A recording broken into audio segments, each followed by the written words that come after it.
Good evening and welcome to today's Tropics for September 11th, 2020. Please note I am not a meteorologist and this video is just a collection of my thoughts and opinions about the storms I'm talking about. And for any decision making, please consult National Hurricane Center or your local officials. So today I'm looking at recently designated Tropical Depression 19. So this is just recently formed at the 5 p.m. advisory a couple hours ago. Tropical Storm Paulette, which is currently being sheared but may strengthen relatively soon. Tropical storm Rene, which looks like it won't be quite as strong given its troubles to maintain convection, and Invest 95L, which is currently in the eastern Atlantic southwest of the Cabo Verde Islands. It's still monsoonal in nature, but we'll definitely have to watch that one. Let's first look at Tropical Depression 19. So it finally did get a concentrated area of convection east-southeast of where it is last night, and it seems that to have generally kept that up. There's some kind of banding-like features with it yesterday, but it always had some sort of concentrated area of convection, and that likely allowed for the wave to sharpen up and eventually for a mesoscale vortex to form, and that allowed it to become a tropical cyclone. It isn't super well organized at the moment. There is this mid-level center, but it's not clear where the low-level center is at the moment. You can see the mid-level center is actually diving a little bit to the southwest at the moment. So I'll definitely watch those little wobbles to see where it landfalls.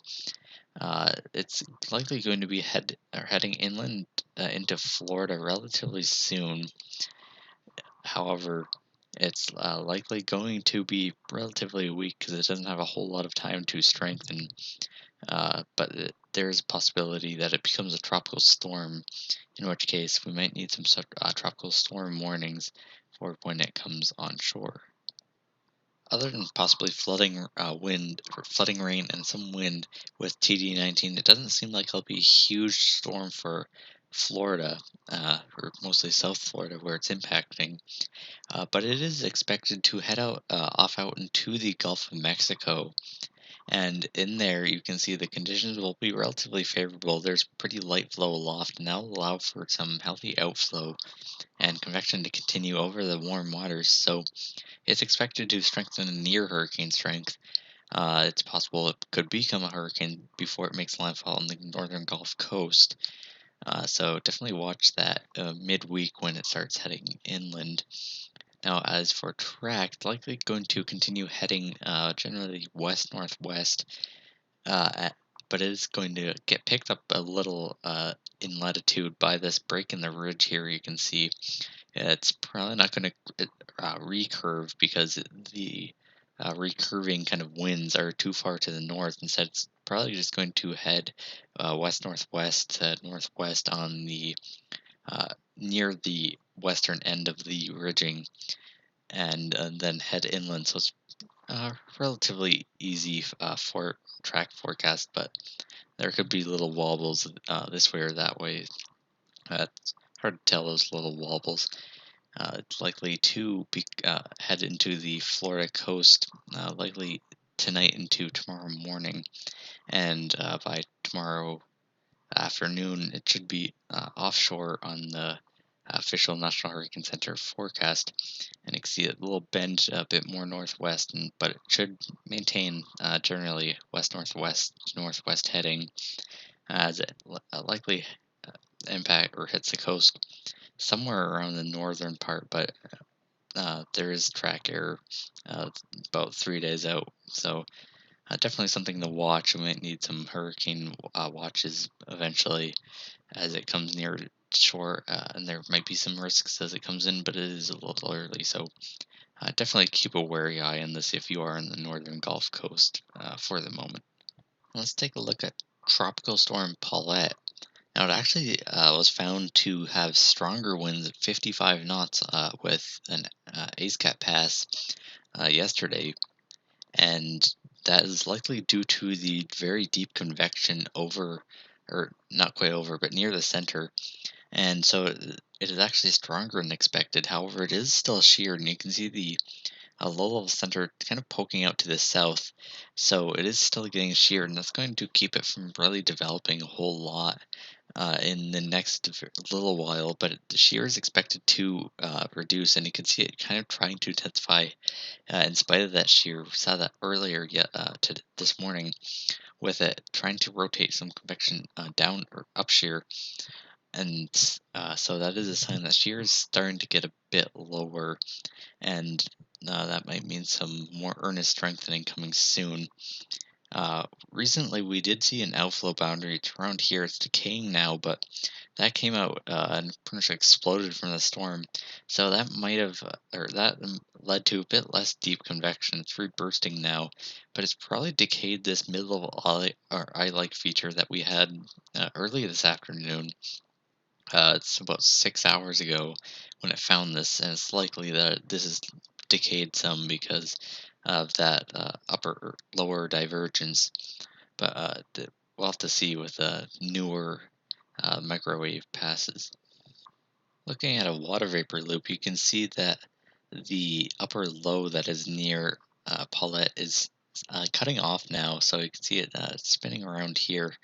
And it is still shearing the storm, but the flow has gotten a lot more divergent. You can see it bends more to the southeast here, and it is a lot more towards the west or towards the east here. So you're having again that divergent flow aloft, and so even though it's being sheared, that is allowing for some convection to form. So that's going to likely allow some organization, but there's still a lot of shear still pushing into it. But this is allowing possibly some organization. It's still expected to go on the northern side of this upper low, where it's going to have mostly easterly winds aloft, and they'll have low shear. So that's when it's likely going to start organizing and intensifying, likely into a hurricane, and it's going to continue northwestish, nearing Bermuda in the next 3 or 4 days. So it's expected to be a Category 2 hurricane on the official National Hurricane Center forecast for it, and it's expected to continue generally west northwest to northwest. And as shear gets lower on the northern side of the upper low and it starts to distance itself from that, it's going to have that low shear, warm water, unstable conditions, and that's likely going to make it a stronger storm. And it looks like early week, Bermuda has a credible threat from the storm at a possibly Category 2, maybe even more. It depends on when it can actually start strengthening, how fast it does. But there is a threat from the storm for Bermuda at this point. How strong, it depends. There's still a little wiggle room in the next few days to see if it wobbles one way or another in the forecast. But if you have interest in this region, or you or if you live there or are there, uh, keep an eye on the storm and be prepared for it to come in, possibly even stronger in forecast, just to be over prepared. As they say, prepare for the worst, but hope for the best. Looking at Tropical Storm Rene, it's not too strong anymore, and that's because it didn't have convection pretty much all day today, and it's probably because it's hasn't had really much inflow because you have some flow trying to go to Tropical Storm Paulette here, and some flow trying to go more to or more to Invest 95L, which is a much larger wave. And so there hasn't been very healthy inflow with Rene, and that is probably one reason why it hasn't been able to generate much convection. At the same time, it's also traveling over Paulette's cold wake, so odds have been kind of stacked against this today, and without convection, it's weakened to 35 knots. And if it can't get consistent convection, uh, so if this doesn't stick around, it's probably not going to strengthen too much more, and that's what the National Hurricane Center is forecasting now, not for it to not get over 50 knot or 50 miles an hour. We'll see if this sticks around, but it doesn't seem too likely at this point, just based on how Rene has acted in the past few days. It does have relatively favorable conditions, but the time is running out for that as by Sunday afternoon it's going to start moving north of an upper anticyclone, and as a result, it's going to be affected by some westerly flow aloft, and this is going to shear it, and this will probably mean it'll continue to weaken and possibly even degenerate into a a remnant low, so it doesn't seem like it'll strengthen much in the next couple days and eventually weaken. And as it heads more to the northwest or so, it's going to get caught pretty much almost under a building mid-level ridge, and that will cause it to stall for a little while before it starts getting under that, more to the south of that, and heading generally westward. At this point, it doesn't look like it's a major threat to land. The National Hurricane Center, official National Hurricane Center forecast does have it not anywhere near land, having it curve a bit more to the north as it tries to feel weakness, but it's probably going to miss that instead. Get steered westward by this, uh, or by this that building mid-level ridge, and likely be a relatively weak storm. And at this point, it does look like land threat is pretty minimal at this point, but we'll have to watch see if it tries to do anything as it goes under that mid-level ridge. Right now, it's too early to speculate, though. Let's take a look at Invest 95L. So it's one of those big, broad monsoonal systems. Only generally organized thing I can see here is maybe a weak mid-level center, which is formed over some former convection, which is now just a bunch of cirrus. But it is a big, messy monsoonal system, and we've seen quite a few of these this season so far. So you got those normal monsoon trough westerlies, and then some easterly winds, but you're not really seeing a whole lot of concentrated actual spin per se, where you'd have a developing tropical cyclone. And in the model analysis, uh, this is a bit in the future actually, but you can see it's kind of melded a bit actually with the wave behind it, and it's a very elongated area at this point, so that is keeping it from developing in the very short term. And it likely will separate from that though, because this area will likely travel a bit more northwest, and this one will get caught, or this one, which is Invest 95L, will likely get caught by the faster easterly flow.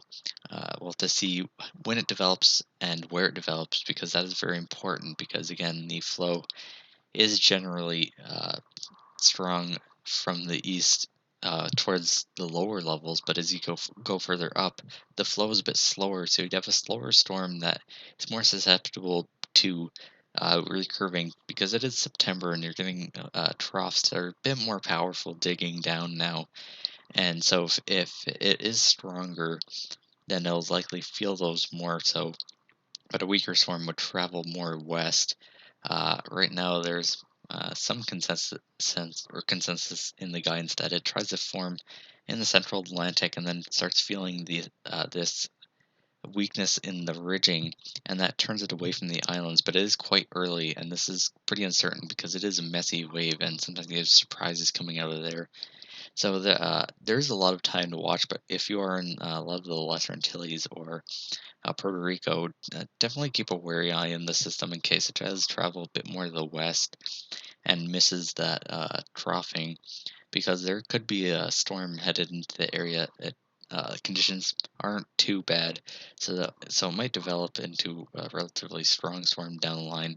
But I mean, even this solution here is pretty far out. This is Thursday, so it's a bit early to speculate, but it's likely we're going to have at least a tropical cyclone in the main development region heading in the direction of the islands. So it's always worth watching something coming from this direction. But again, it's pretty early, and we have lots of time to watch what ends up actually happening. Uh, so that there aren't too many other things right now to talk about at the moment. There's another trough in the Gulf of Mexico, but its chances are relatively low, and we'll have to talk about that wave behind 95L later, but it seems a bit early for that right now. So Uh, Again, that's about all for tonight. If you have any questions or comments about my video, please let me know. And thanks for watching.